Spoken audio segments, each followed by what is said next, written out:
Para esse ano, a gente tem três coisas muito polêmicas que vão acontecer e que vão mudar a sua vida, a minha e a de todo mundo que mora tanto no Brasil quanto até mesmo fora. Pois é, vocês sabem do que eu tô falando. Eleições da Venezuela que vão acontecer amanhã e a gente vai ficar sabendo do resultado, se Maduro é democrata ou não, né? E também as eleições para a Prefeitura de São Paulo, que é outra opção que também vai mudar muita, mas muita coisa. E a terceira eu vou deixar com vocês no comentário. Qual é a outra eleição que vai ser polêmica, que vocês sabem de qual país eu tô falando? Mas vamos voltar para a parte de São Paulo, né, gente? Olha, a candidatura para São Paulo está sendo muito polêmica por vários fatores. Uma é que a gente tem dois pontos bons na direita, tanto por Ricardo Nunes, apoiado pelo Bolsonaro, e também tanto pelo Pablo Marçal, que está aí indo, só que não apoiado pelo Bolsonaro. E esses dois estão tendo muitos conflitos e muitas divergências por aí, dividirem votos da direita, onde uma galera gosta mais do Pablo Marçal e a outra galera não gosta tanto assim. Você sabe o que aconteceu? O Pablo Marçal já fez falas polêmicas sobre tudo. Mas uma coisa que todo mundo veio a questionar sobre ele agora é como que ele vai fazer para conseguir se manter para o segundo turno nessas eleições. E eu quero que vocês deem uma olhada. Assistam só o vídeo que vocês vão ficar surpreendidos com o que ele disse. Importante que a presidência da República. Como é que você pretende chegar lá? Porque as últimas pesquisas estão te mostrando com 7 a 10% de intenção de voto. Isso? O último Datafolha te mostra com 10% de legal. intenção de voto. A Veritá está mostrando com 14,6% empatado tecnicamente com o Nunes. Você viu essa, da Veritá? Tem várias pesquisas na praça. A gente pode citar um monte aqui. Eu posso também? A minha pergunta é sobre estratégia. Como é que você pretende chegar no segundo turno? Não vai ter segundo turno. Eu não estou pretendendo chegar em segundo turno. Nós temos 8 milhões de eleitores. Eu preciso de 3 milhões de pessoas que querem fazer o Brasil ir para frente. A Prefeitura de São Paulo não é sobre uma cidade, é sobre o futuro do país. Se fosse qualquer outra prefeitura, eu não entraria. Eu quero é mudar a cabeça do povo. Se São Paulo realmente mudar, a gente levar esse povo para o futuro, o Brasil inteiro é obrigado a mudar. Para mim, hoje, entendendo a seriedade da Prefeitura de São Paulo, ela é mais importante que a presidência da República. Vocês viram que o Pablo Marçal disse sobre a Prefeitura de São Paulo, que de certa forma a gente tem que concordar que a Prefeitura de São Paulo é uma das mais importantes que a gente tem no Brasil, tá? Ou seja, o polo econômico brasileiro, obviamente, precisa estar na mão de alguém que seja sério e seja responsável para ir, então, gerir bem São Paulo, né, gente? Esse polo econômico tão grande que a gente tem aqui no Brasil. Concordei com ele em quase tudo que ele disse, menos um fator, que a Prefeitura de São Paulo é mais importante do que para a presidência da República. Isso aí a gente não bateu muito bem das ideias, porque eu acho que com certeza a República é muito mais importante do que a Prefeitura de São Paulo. A Prefeitura de São Paulo está em segundo lugar, entenderam? E provavelmente o governo do estado de São Paulo vem em terceiro, na minha visão. Mas põe aí nos comentários o que você acha sobre a fala do Pablo Marçal com a Prefeitura de São Paulo, como um candidato à Prefeitura de São Paulo. Põe aí, você votaria em quem? Pablo Marçal, Boulos ou Ricardo Nunes? Põe nos comentários. E já que a gente citou todo mundo que está sendo candidato agora em São Paulo, vamos citar uma coisa que também aconteceu, né? Como vocês viram, um dos candidatos que se tem para aí o estado de São Paulo é o Boulos. Pois é, galera, vocês sabem, né? Pauta, MST e outras coisas nesses sentidos, né? E o que rolou, né? O Boulos, há um tempo atrás, ele resolveu fazer o quê? Resolveu processar o Pablo Marçal, porque o Pablo Marçal tinha literalmente falado que ele pegava as terras do MST e entregavam para vender para outras pessoas, ou seja, pegava a terra que era tipo assim, tomadas e depois vendia elas, né? E aí deu um processo no Pablo Marçal. Só que dessa vez, o processo que o Boulos fez foi contra outra pessoa. Foi contra outra pessoa e, no caso, o Nunes, Ricardo Nunes, por ter xingado ele, então, de vagabundo e sem vergonha, tá? E essa publicação foi feita pelo Pablo Marçal, onde ele disse: Kiko, conta tudo para sua mãe, né, gente? Aí a gente viu que também o Pablo Marçal tá indignado com ele por ter aí metido um processo nele. E na lateral aqui, quando a gente olha dos comentários, a gente vê que o Pablo Marçal coloca: com essa geração vai acabar em quarto lugar, Kiko. Esse maluco quer ganhar dinheiro dos outros de qualquer jeito. Pelo menos o que o Pablo Marçal disse aí. A gente sabe que desde quando o Boulos começou a sua campanha presidencial, sua campanha para o estado de São Paulo, né, no caso para a Prefeitura de São Paulo, ele já chegou metendo processo em todo mundo, né? Assim, começou contra o Pablo Marçal, agora Ricardo Nunes, e já estamos esperando quem vai ser o próximo que vai ser processado aí, no caso, por Boulos, né, gente? Só que o nosso vídeo não acabou por aqui. Vamos falar de outras pautas polêmicas e eu quero que você fique até o final, sabe por quê? A última matéria, você vai ficar chocado, principalmente se você for uma pessoa religiosa. Você não vai acreditar no que você vai ver, tá? Mas vamos para um outro fato que é também, gente, sobre os cortes que podem impactar na imagem do Lula. Vocês sabem que o governo Lula vem fazendo vários cortes nos últimos tempos, cortes de orçamentos. E dessa vez, quem falou sobre isso, quem resolveu abrir a boca e questionar foi o Caio Coppola. Pois é, dá uma olhada só no vídeo para vocês entenderem a situação e o quanto esses cortes podem prejudicar o povo brasileiro. Olha, sem dúvida nenhuma, né? O ministro da Economia de Lula, que semana passada foi alçado ao Olimpo dos memes, parece não estar muito satisfeito com a sua fama de criador de impostos. Depois de ressuscitar seguros obrigatórios, de suspender isenções tributárias e depois de criar novos impostos, Haddad, agora conhecido como Tachad, anunciou que pretende cortar 15 bilhões de reais em investimentos ou, em termos mais simpáticos ao governo, contingenciar gastos, congelar o orçamento e bloquear despesas. Mas isso aí, tanto faz.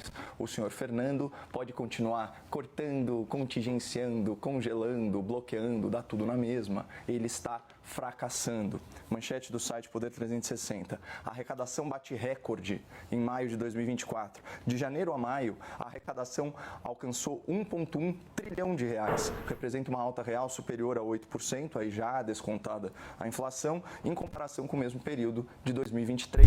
Trata-se de um recorde, mais um, de acordo com a série histórica da Receita Federal.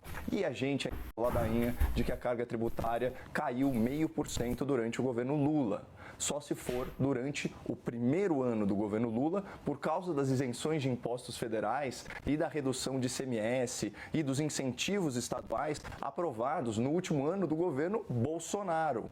Agora, para 2024, nós temos aqui uma breve listinha. Retomada da tributação federal sobre combustíveis, imposto de exportação para o petróleo, aumento de IPI sobre as armas de fogo, fim da isenção para compras online até $50, isso é aquela famigerada taxa das blusinhas, tributação das bets, as apostas esportivas, a volta do seguro obrigatório, o DPVAT, foi ressuscitado, mudança nas regras de juros sobre capital próprio, tributação das offshores, tributação de fundos fechados, tributação federal sobre isenções estaduais, uma tese super polêmica, e, quem sabe, a reoneração do Congresso. Isso para ficar aí, numas 10 medidas voltadas ao aumento de arrecadação, que, como a gente viu, atingiu a sua máxima histórica nos primeiros 5 meses desse ano.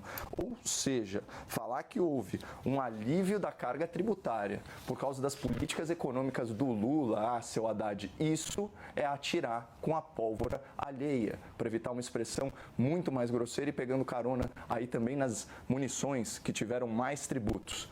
Bom, e o tal do apelido Tachad, como nós vimos, ele não é fruto de uma narrativa, mas de uma realidade.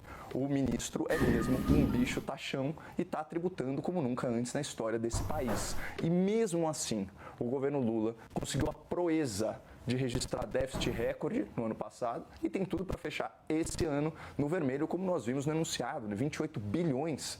Ou seja, ele está descumprindo cada vírgula do seu próprio arcabouço fiscal.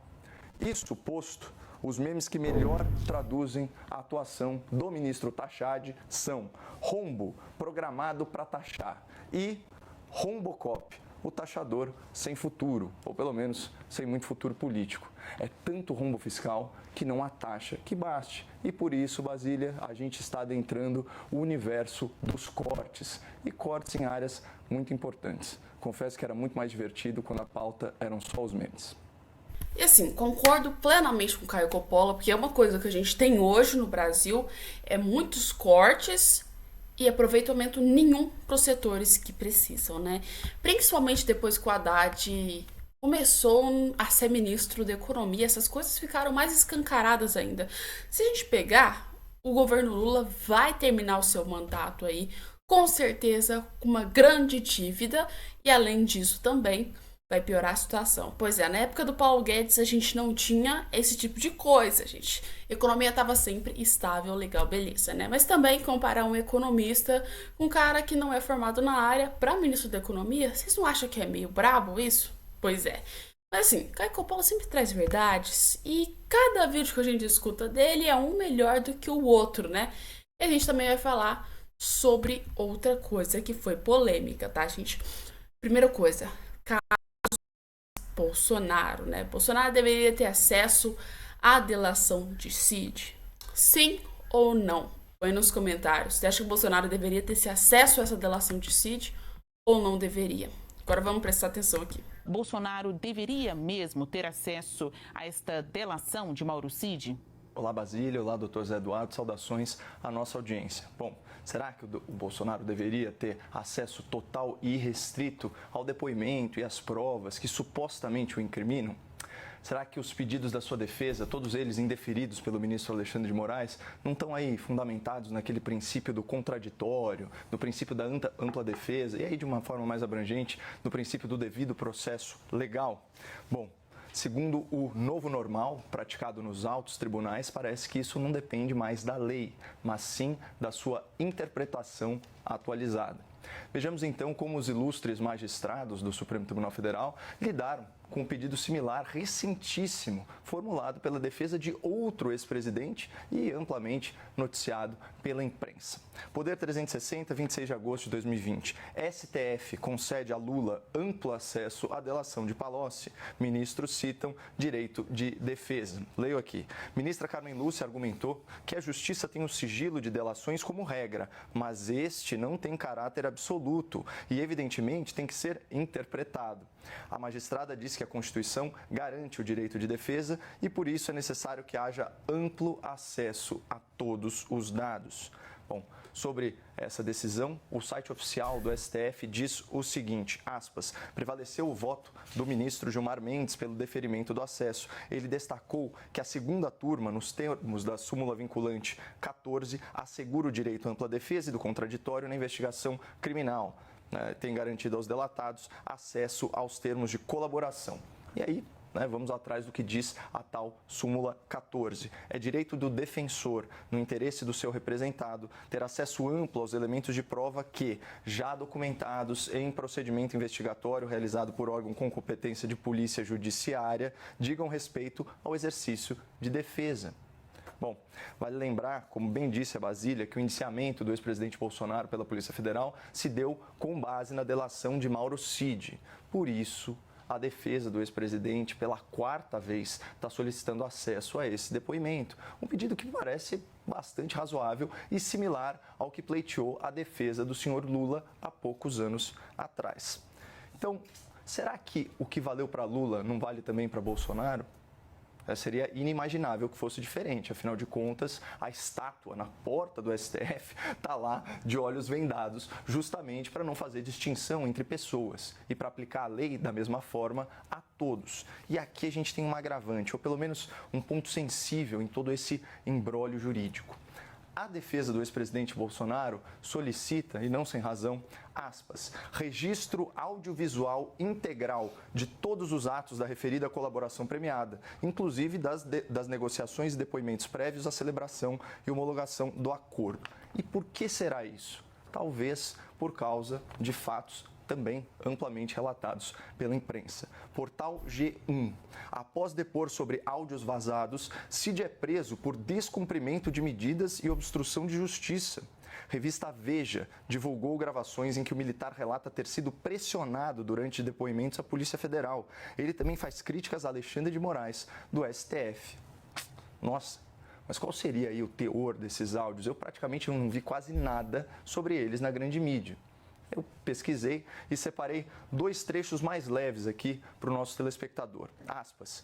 Eles, isso é o Mauro Cid falando, eles, Polícia Federal e Supremo, estão com uma narrativa pronta. Eles não queriam saber a verdade, eles queriam só que eu confirmasse a narrativa deles. Fecha aspas. Segundo trecho. O Alexandre de Moraes é a lei. Ele prende, ele solta, quando ele quiser, como ele quiser. Com Ministério Público, sem Ministério Público, com acusação, sem acusação. Fecha aspas. Eu sei que assusta um pouco, pessoal, mas vamos lembrar que falar até papagaio fala, né? E, querendo ou não, ele estava só desabafando com um amigo. Só que, para piorar as coisas, coincidentemente, o Mauro Cid, como nós vimos, foi preso logo depois desse vazamento e, segundo matéria aqui do Globo, o Supremo não detalhou quais medidas cautelares foram descumpridas para justificar essa súbita e inesperada prisão preventiva. Mas esse não é o ponto. A real é a seguinte... Considerando aí a jurisprudência da Corte, as decisões favoráveis ao Lula em um caso quase idêntico e esses áudios do Mauro Cid sugerindo que houve coação da Polícia Federal e fabricação de provas, talvez fosse melhor interpretar a lei de forma a assegurar ampla defesa ao ex-presidente Bolsonaro. Afinal de contas, o objetivo de todo mundo é apurar a verdade. Ou será que eu sou muito ingênuo? Vocês viram? Quando é a galera da direita, as medidas são totalmente diferentes. E quando é a galera da esquerda, a história é outra. E isso aí não é só nesse caso, tá, gente? É em vários outros casos que a gente também viu que foram comparados entre a esquerda e a direita. E, na verdade, todo mundo viu que estava bem claro na nossa cara. Ou seja, não é tão justo assim. Tá, gente? E vamos falar de outra coisa. Se tem uma coisa que está acontecendo muito nesses últimos dias, com certeza são as eleições na Venezuela, tá? E acredite ou não, tá chegando aí. Domingo agora a gente vai ter essas eleições, né? E a CNN explica claramente o que aconteceu. No noticiário a gente começa falando da eleição na Venezuela, que entra na reta final. No domingo, a população vai às urnas para escolher o novo presidente. Mais de 20 milhões de venezuelanos estão habilitados para votar, embora o voto não seja obrigatório na Venezuela. A turbulência e a incerteza dos últimos dias de campanha persistem. Nesta sexta-feira, o presidente do Panamá, José Raul Mulino, diz que um avião com ex-presidentes latino-americanos a caminho da Venezuela não foi autorizado a decolar por causa de um bloqueio no espaço aéreo decidido pelo governo venezuelano. Quem chega com os detalhes é a Luciana Tadeu, a nossa correspondente, que está em Caracas, acompanhando de perto, bravamente. Luciana, boa noite. O governo se manifestou a respeito desse avião. Como é que está o clima aí com a proximidade da data das eleições? Oi, Thaís, boa noite para você e para todos que nos acompanham. Pois é, estamos a menos de 48 horas das eleições venezuelanas que vão definir o futuro do país, né? Então tem muita expectativa aqui nas ruas. A gente já está num dia em que não pode haver campanha. As campanhas acabaram meia-noite de ontem e o clima nas ruas é de tranquilidade. De fato, aqui na capital Caracas, muita chuva, por isso que a gente não está na rua dessa vez. Muitas pancadas de chuva, estamos nos protegendo aqui. Mas olha, Thaís, a tarde, apesar da tranquilidade nas ruas, daqui à tarde foi marcada por essa polêmica de ex-presidentes que foram convidados pela oposição para observar esse pleito e que não conseguiram voar para a Venezuela. Os ex-presidentes Tuto Quiroga, da Bolívia, o Vicente Fox, do México, Miguel Ángel Rodríguez, da Costa Rica e a Mireia Moscoso, do Panamá, estavam em um voo comercial e o voo foi impedido de decolar até que eles deixassem a aeronave. A própria ex-presidente Mireia Moscoso postou vídeos denunciando isso, dizendo que queriam vir para a Venezuela para acompanhar o processo, mas que não puderam embarcar. E o presidente do Panamá, o atual presidente, fez essa postagem afirmando que havia um bloqueio do espaço aéreo venezuelano, porém o governo venezuelano desmentiu, diz que o espaço aéreo está aberto, que as operações aéreas estão funcionando com normalidade. De fato, até colocou uma imagem do Flight Radar indicando que tem voos voando para Venezuela, porém a vice-presidente do país, Adelcy Rodrigues, afirmou que não é qualquer pessoa que entra na Venezuela. Ela afirmou diante de observadores internacionais que sim foram convidados pelo governo e pelo CNE para estar aqui, diz que somente gente com dignidade pode entrar no país. Qualquer pessoa que queira entrar na Venezuela deve entender que a Venezuela deve ser respeitada, disse a vice-presidente. E, por sua vez, o presidente da televisão estatal da Venezuela, que é uma televisão chavista, tem, de fato, difundido muitos atos de campanha somente de Nicolás Maduro. O presidente da TV estatal diz que o espaço aéreo não está fechado, porém, que a Venezuela não está sujeita a interferência interna. Então, esses convidados aí pela oposição venezuelana para acompanhar o pleito não conseguiram vir para cá para acompanhar esse processo eleitoral do domingo, Thaís. Luciana, a tensão tá clara, né? Assim, galera, vocês viram como que tá a situação na Venezuela? Não tem nada de bom, né? Assim, até presidentes foram barrados, ou seja, não é qualquer pessoa que entra em um país que se considera democrático, né? Porque até onde eu lembro, essas regras normalmente acontecem mais para quando um país é uma ditadura. Mas segundo, claramente, o Nicolás Maduro, a Venezuela não é. E como eu disse, se você ficou até o final, você vai lembrar do que eu falei, que se você gosta de religião, você não vai gostar dessa matéria não, gente. Pois é, gente, aconteceu aí as Olimpíadas Francesas, né? E tivemos a abertura. Só que a abertura não foi tão legal e foi um pouco polêmica.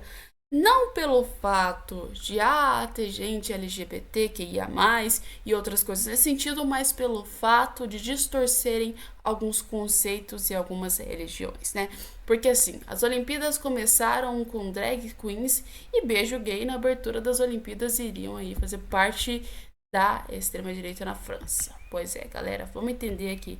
Não é querendo falar nada não, mas se você assistiu a abertura das Olimpíadas, uma coisa que foi vista é que não representa nada da França. O intuito das Olimpíadas é representar o país que você tá, ou seja, como no Brasil, aquela época que foi feita as Olimpíadas, onde tivemos a Gisele desfilando, foi uma coisa que representou o Brasil, foi uma Olimpíada muito bonita.